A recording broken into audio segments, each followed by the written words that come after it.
What's up, everyone? My name is Joe Cox, and thank you for tuning in to Joe C. Cox Photo. First and foremost, we do have a new plant for the video. Second, this is going to be an unscripted video. And third, this video is going to cover my own personal workflow, so there will be some things included, some things excluded. But in case you missed it, the last video that we covered should be on the screen now, which covered importing into Adobe Lightroom via tethering. But today's video, we are going to still be covering Adobe Lightroom, specifically the library module, and we're going to be looking deeper at the library filter. So let's go ahead and dive on in. First thing you will notice is up at the top, we are in our library module currently. And to find our library filter, the first instance of it is right up here. So first thing I do want to cover up in this library filter is this middle menu and then our right side. So we've got text, attribute, metadata, and none. You'll notice that none is currently selected because that is the default, otherwise known as filters off. If we do go over to filters off and click on this, you'll notice up top we do have some preset filters that Adobe Lightroom is supplying us with, And down below, you do also have the option to create your own preset filters. But last thing I do want to cover on this top menu is going to be this little lock icon. Currently, it's unlocked, meaning that we can make changes to our library filters.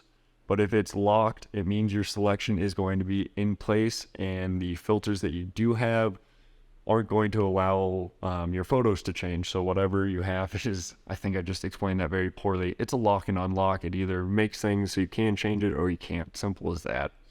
But let's go ahead and unlock that. One other thing I do want to talk about is this preset menu in here will bring you back to the root menu. So if we click camera info, it brings us into metadata and gives us a few selections.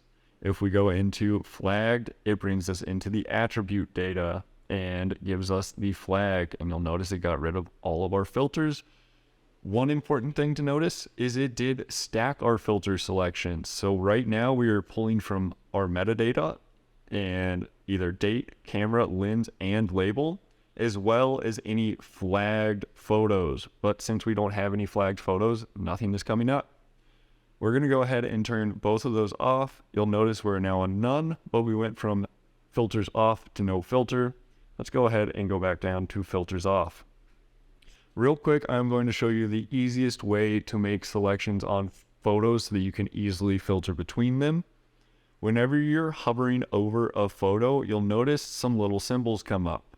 Up in the very top left is how you can either quickly flag or unflag a photo just by clicking.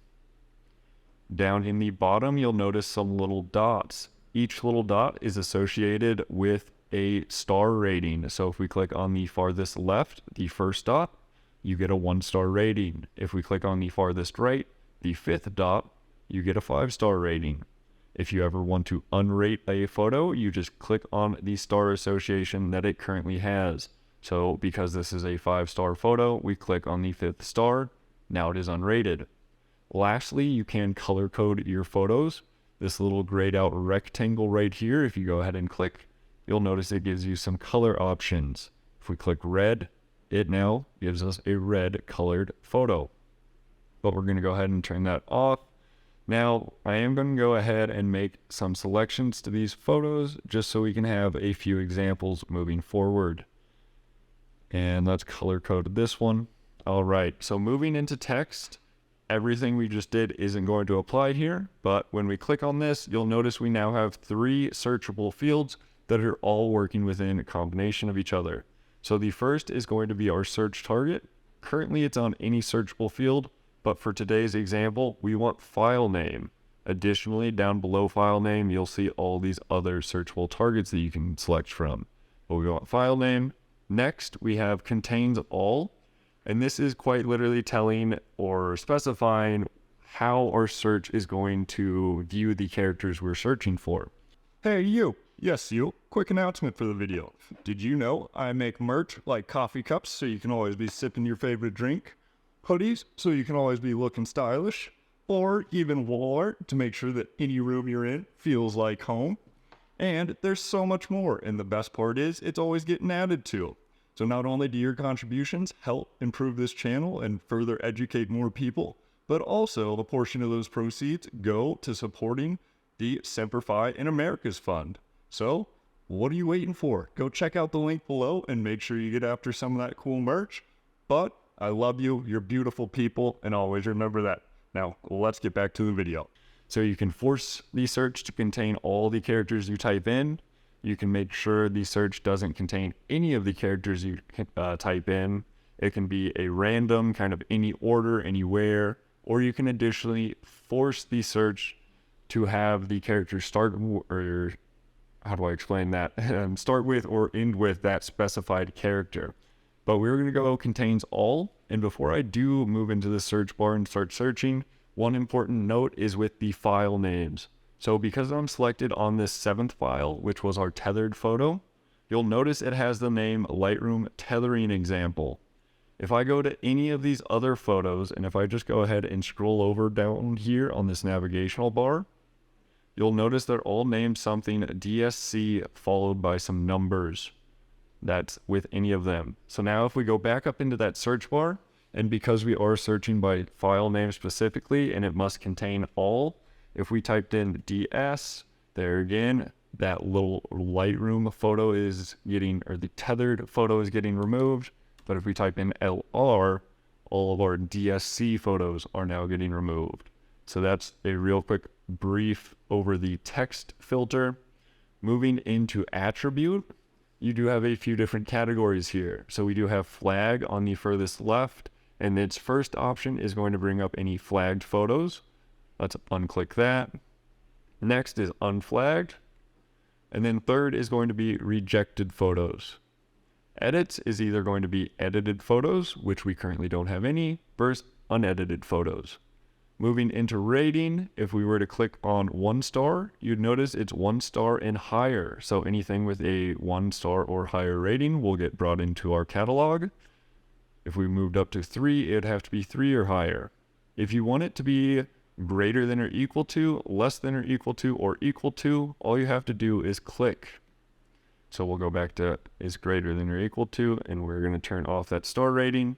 Lastly, label, I think you get where that one's going, but if we were to click the color association, it would bring up that specific photo in the catalog.